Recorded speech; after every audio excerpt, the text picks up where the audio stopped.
Hello friends, అక్క చెల్లెళ్ళ గాజులు అనేవి ఇప్పుడు అందరూ వేసుకుంటున్నారు కదా.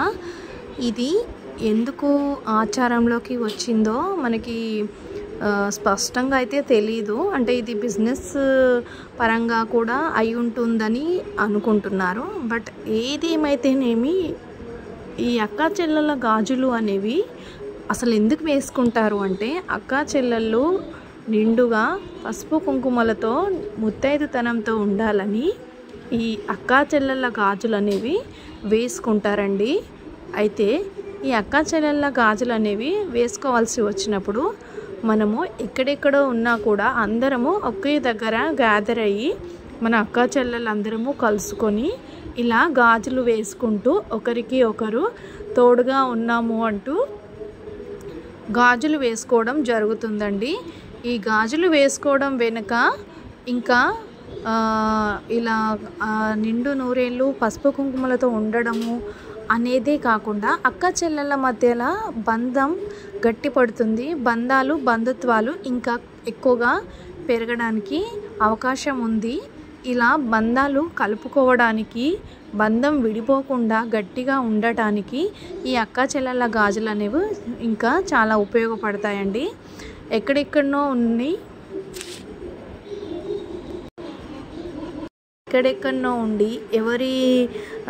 ఎవరికి ఎక్కడెక్కడో సంబంధాలు దొరికినా కూడా వాళ్ళ పనుల రీత్యా వాళ్ళు అందరికీ దూరంగా వెళ్ళి బ్రతకాల్సి వస్తుంది. మరి తప్పదు కదండి. ఎవరికి ఎక్కడ సంబంధాలు కుదిరితే అక్కడికి వెళ్ళాల్సిందే. తన భర్తతో, తన పిల్లలతో, తమ జాబు రీత్యా అయినా సరే, తన స్కూల్స్ రీత్యా అయినా, తన పనుల రీత్యా అయినా సరే, ఓన్ హౌస్ పరంగా కూడా ఎక్కడెక్కడ పెళ్ళిళ్ళు జరిగితే అక్కడక్కడికి బ్రతుకుతెరు కోసం వెళ్తూ ఉంటారు. మరి అలాంటి అక్క చెల్లెళ్ళు అప్పుడప్పుడు ఇలా ఫోన్లో మాట్లాడుకోవడమే కాకుండా ఈ అక్క చెల్లెళ్ళ గాజులు అనే పేరుతో ఒకరింటికి ఒకరు వెళ్ళి ఇలా పసుపు కుంకుమ బొట్టు పెట్టి ఆ గాజులు అనేది వేయడం ఆనవాయితీగా వస్తుంది. మన తెలంగాణ రాష్ట్రాలలో ఇలా ఎక్కువగా ఆచారాలు అనేవి పాటిస్తారండి. మన సాంప్రదాయాన్ని, సంస్కృతిని కూడా కాపాడినట్టు ఉంటుంది. మన సాంప్రదాయాలను మాత్రం ఎన్నడూ కూడా గౌరవించాలండి.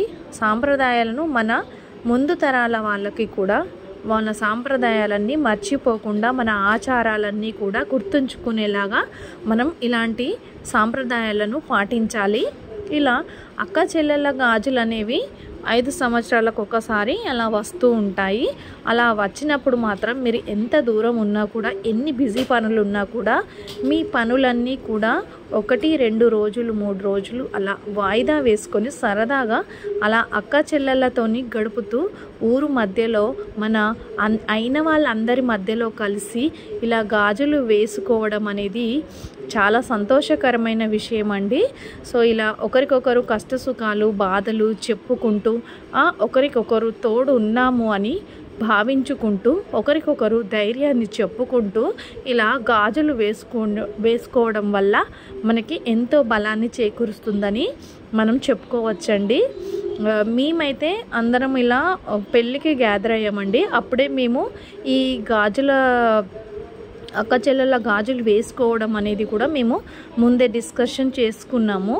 అక్క చెల్లెళ్ళ గాజులు తీసుకొని మేము పెళ్ళికి వెళ్ళి అక్కడే ఇంకా కొన్ని గాజులు కూడా కొనుక్కొని అక్కడ మా మిగతా అక్క వాళ్ళకి కూడా వేసాము. అలాగే మా వదిన వాళ్ళకి కూడా వేసాము గాజులు. సో ఇలా చాలామంది గ్యాదర్ అయ్యారు. ఇలా అందరూ కలిసి గాజులు వేసుకొని అందరూ ఒకే దగ్గర గ్యాదర్ అయ్యి అందరూ చాలా హ్యాపీగా ఉండడం కూడా నాకు చాలా హ్యాపీ అనిపించిందండి. ఇప్పుడున్న ప్రస్తుత పరిస్థితుల్లో అందరూ బిజీ అయిపోయారండి. ఒకేసారి పెళ్ళిళ్ళకు గ్యాదర్ అవుతున్నారు. ఇలా గ్యాదర్ అయినప్పుడు మాత్రం మాకు ఇంతమంది అక్కలు చెల్లెళ్ళు అందరూ కలిశారు. చూడండి, మేము ఎంతమంది అక్కలం గ్యాదర్ అయ్యామో మాకైతే చాలా హ్యాపీగా అనిపించింది, చాలా సంతోషంగా అనిపించింది. ఒక పెళ్ళిళ్ళకు మాత్రమే ఇప్పుడు గ్యాదర్ అవుతున్నారండి. అందరికీ ఎవరి బిజీ పనుల్లో వాళ్ళు నిమగ్నమైపోతున్నారు. అలా కాకుండా ఇలా అప్పుడప్పుడు మన సాంప్రదాయాలని, మన సంస్కృతిని కాపాడాలి, అంటూ నేను ఈ వీడియోని మీకు అందరికీ పెడుతున్నాను. వీడియో నచ్చినట్లయితే లైక్ చేయండి, నా ఛానల్ని సబ్స్క్రైబ్. నా వీడియోను మరికొంతమంది ఫ్యామిలీ అండ్ ఫ్రెండ్స్ అందరికీ షేర్ చేయండి ఫ్రెండ్స్. ఈ వీడియోలు ఇంకా మరింతగా చాలామందికి చేరేలాగా సహాయపడతాయి. సో మీరు ఇచ్చే ఈ ఒక్క సపోర్ట్ వల్ల కూడా ఇంకొంతమందికి ఈ ఇన్ఫర్మేషన్ అనేది తెలుస్తుంది కదా. సో ఇలాంటి వీడియోలు మీకోసం మరిన్ని మంచి వీడియోలు తీసుకురావడానికి నేను ప్రయత్నిస్తానండి. సో మన సంస్కృతిని, మన సాంప్రదాయాలని, మన కట్టుబాట్లని మనం ఖచ్చితంగా గౌరవించాలండి. ఇంకా మన పిల్లలకి కూడా మన సాంప్రదాయాల పట్ల అవగాహన ఉండేటట్టు మనము నేర్పించాలి. ఆ బాధ్యత కూడా మనపైనే ఉంది ఫ్రెండ్స్. థ్యాంక్ యూ ఫ్రెండ్స్ అందరికీ. Bye friends. లైక్ చేయండి సార్. Thank you.